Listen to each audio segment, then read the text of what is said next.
আওয়ামী লীগের verified Facebook page থেকে সেই দলটার মুখপাত্র মোহাম্মদ আলী আরাফাত তিনি বলছেন যে বিএনপিকে দেশের অন্যতম প্রাচীন ও বৃহত্তম রাজনৈতিক দলকে নিষিদ্ধ করার পূর্ণ দায় নিতে হবে এবং ভবিষ্যতে এর ফলে যে পরিণতি হবে তা বিএনপিকেই ভোগ করতে হবে। ওনারা অনেক কিছু বলবেন, মানে ব্যর্থদের আস্ফালন থাকে, ওনারা সেই আস্ফালন করছেন। বৃহত্তম কথাটা এখনও বলছেন। বৃহত্তম দল হলে ভোট ডাকাতি করতে হয় না, রাতে সিল মারতে হয় না। যে দলটা দিনে ভোট চুরি করার ক্ষমতা পায়, মানে সাহস পায় নাই, মানে সে এত ভীত যে আমি ভোট তো চুরি করবোই, আমার সব পুলিশ প্রশাসন সব আমার দল সবাই আছে, কিন্তু দিনেও ভোট চুরি করে আমি ম্যানেজ করতে পারবো, সেই সাহস তার হয় নাই, সে রাতে করছে। সে বৃহত্তম দল, এটা হতে পারে না। যাই হোক, ওনারা এগুলো বলবেন, ওনাদের এই বক্তব্যগুলো থাকবে, ওনারা নানান রকম হুমকি দেবেন, এগুলোই খুব স্বাভাবিক। তারা খুবই ক্ষুদ্র একটা শক্তি এখন, আবার অনেক ক্ষুদ্র না, তাদের একটা সিগনিফিক্যান্ট সাপোর্ট এখনও আছে, কিন্তু যথেষ্ট ক্ষুদ্র আমি মনে করি। তো ফলে তারা এই দায়গুলো দেবেনই। তারা তো চাইবেন যে আগামীকালই বিএনপি তাদেরকে মানে ফ্যাসিলিটেট করুক, তাদের দল কর্মসূচিতে চলে আসুক।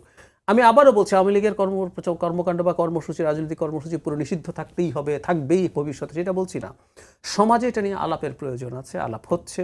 পরিস্থিতি কেমন আছে, আপনি যখন কোনো একটা সিদ্ধান্ত, এই সিদ্ধান্ত কিন্তু আগের সরকারের নেওয়া, এই সিদ্ধান্তটা আপনি তুলবেন কিনা, এক্সিকিউটিভ একটা সরকার চাইলে তুলতে পারে, হুইচ ইজ ট্রু, কারণ এটা বিচারিক সিদ্ধান্ত না। তুলবেন কিনা সেটার জন্য সমাজের প্রেক্ষাপট, আমাদের জনগণের মানসিকতা, চিন্তা, অন্যান্য রাজনৈতিক দলের চিন্তা, অনেক কিছু বিবেচনায় নেওয়ার ব্যাপার আছে, নিয়ে সেটা করবে। কিন্তু দিনের শেষে এই দলটার বিচার হতে হবে। হ্যাঁ, আমরা যখন বিচার মানছি, হতে পারে যে আইসিটিতে বিচারের পর এমন হতে পারে যে আইসিটি বলল না, ওরা দল হিসাবে মানবতা বিরোধী অপরাধ করেনি, সুতরাং ওদের কর্মকাণ্ড ব্যক্তি হিসাবে। তখন কিন্তু আমরা যেহেতু কোর্টে যাব, কোর্টের রায় আমাদের মেনে নিতে হবে।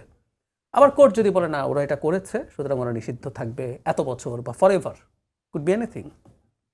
তো সেটাও হতে পারে, সেটা শেষ পর্যন্ত কোর্টে ফয়সালা হবে। আর ওই যে বললাম, এক্সিকিউটিভ অর্ডারে এটা এখনও বলবৎ আছে, এটা চাইলে সরকার উইথড্র করতে পারে, সেটা সিচুয়েশনের উপর নির্ভর করবে সরকার সেটা নিয়ে কী করবে। একটা জিনিস একটু করে জানতে চাই, সেটা হচ্ছে খুব ইন্টারেস্টিংলি আমরা দেখলাম যে আইনটা যখন পাস হচ্ছে, অধ্যাদেশটি যখন, বিলটি যখন আনা হয়েছে, তখন আমরা বিরোধী দলের পক্ষ থেকে, বিরোধী দলীয় নেতার পক্ষ থেকে এটি আরও পর্যালোচনা করার এক ধরনের দাবি জানানো হয়েছিল। এই অধ্যাদেশটি কিন্তু প্রায় একরকম হুবহুভাবে হচ্ছে যে আইনে পরিণত হলো। তো এবং আমরা গণমাধ্যম কর্মীরা এবং গণমাধ্যম জানে যে সেই সময় এক ধরনের চাপ ছিল সেই সময় জামাত ইসলাম এবং এনসিপির পক্ষ থেকে মোরওভার এই আওয়ামী লীগের কার্যক্রমকে নিষিদ্ধ করার জন্য। তাদের পক্ষ থেকে আবার এই আইনটিকে এখনই, এই অধ্যাদেশটিকে এখনই আইনে পাশ করার ক্ষেত্রে এক ধরনের বিতর্কর কথা বলা হলো।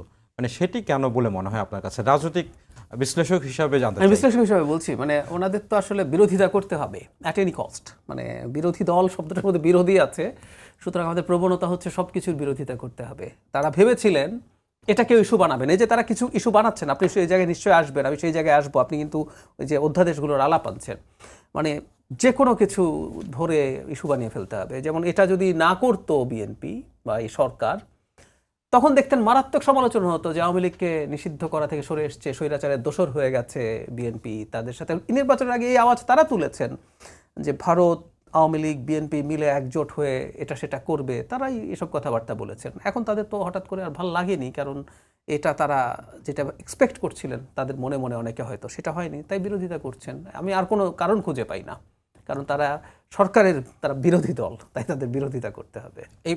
মানে এই হিস্টোরিক্যালি কি কোনো কারণ থাকতে পারে যে মানে এখানে দল হিসাবেও যে বিচার করার একটা ধারা যুক্ত করা হলো, মানবতা বিরোধী হিসেবে কোনো একটা রাজনৈতিক দলকে বিচার করা এবং তার কার্যক্রম নিষিদ্ধ করা? না, একটু ভুল হচ্ছে। সেটা হলো, এই আইনে মানবতা বিরোধী অপরাধে দায়ী হিসাবে বিচার হচ্ছে না। মানে দুই আইন, একটা হচ্ছে সন্ত্রাস বিরোধী আইন 2009, আরেকটা হচ্ছে আন্তর্জাতিক অপরাধ আদালত আইন, আইসিটি যে আইন আছে সেটা। দুটো অপরাধ আদালত আইনে দলকে, রাজনৈতিক দলকেও বিচার করা যাবে সে যদি দল হিসাবে মানবতা বিরোধী অপরাধ করে থাকে, ব্যক্তিকে যাবে এবং দলকেও যাবে। আর এটা হচ্ছে একটা আইন যেটার মাধ্যমে এক্সিকিউটিভ ডিসিশনে মাঝে মাঝে হয় কি, বিচারিক প্রসেসের সুযোগ কম। হঠাৎ করে দেখলেন আপনি এমন একটা র্যাডিক্যাল সংগঠন দাঁড়ালো যে দেশে সশস্ত্র বিপ্লব করে ফেলতে চায়, তো যখন সে এরকম আসলো, এটা তো স্টেটের সাথে এটা ম্যাচ করে না, এই আইনটা রাখা হয়েছিল এই জন্য। তখন আপনি খুব দ্রুত ওই দলটাকে নিষিদ্ধ করতে হবে। এটার জন্য বিচারিক প্রক্রিয়ায় গেলে দেখা গেল সে আপনার এখানে অ্যানার্কি তৈরি করতে পারে। সো আপনি ওই আইনটা রাখলেন যে তাকে দল হিসাবে নিষিদ্ধ করে দেবেন। আওয়ামী লীগের জন্য এখন প্রবলেমটা কোন জায়গায় দাঁড়িয়েছিল একটু ডিটেইলি বলি। আইসিটিতে আওয়ামী লীগের বিচার হবে, কিন্তু বিচারের আগ পর্যন্ত তো আওয়ামী লীগ তাহলে টেকনিক্যালি সে তার কর্মসূচি চালিয়ে যেতে পারে, কারণ সে তো বিচারে সাব্যস্ত হয়নি সে দায়ী বা দায়ী না। তো এই বিচারিক প্রক্রিয়া যদি কয়েক বছর চলে, তখন সমস্যাটা যেটা দাঁড়ালো যে আওয়ামী লীগ যে কর্মসূচি পালন করছে, রাজনৈতিক কর্মসূচি, মানে আপনি খেয়াল করুন 1 বছরও যায়নি, 6 মাস যায়নি, আওয়ামী লীগ মাঠে নেমে মিছিল করছে, স্লোগান দিচ্ছে। আমি এটা সমর্থন করছি না, কিন্তু মানুষের ট্রমাটা খেয়াল করতে হবে। যে মানুষ ট্রমাটাইজড হয়ে গেছে ওভার দ্য ইয়ার্স, যে মানুষ জুলাইতে এই জিনিসগুলো দেখলো, তার চোখের সামনে আবার তারা তাদের মানে আমাদের মুক্তিযুদ্ধের একটা অসাধারণ স্লোগান ছিল জয় বাংলা, এটা এরপর একটা অত্যাচারের স্লোগান হয়েছে। মানুষকে পেটানোর সময় জয় বাংলা, মানুষকে অত্যাচার করার সময় জয় বাংলা স্লোগান দিয়েছে। তো ওর কারণে এই শব্দগুলো যখন আসে সেটা মানুষকে সংক্ষুব্ধ করে তুলতো এবং অনেক জায়গায় দেখা গেছে সংঘাত তৈরি হচ্ছে।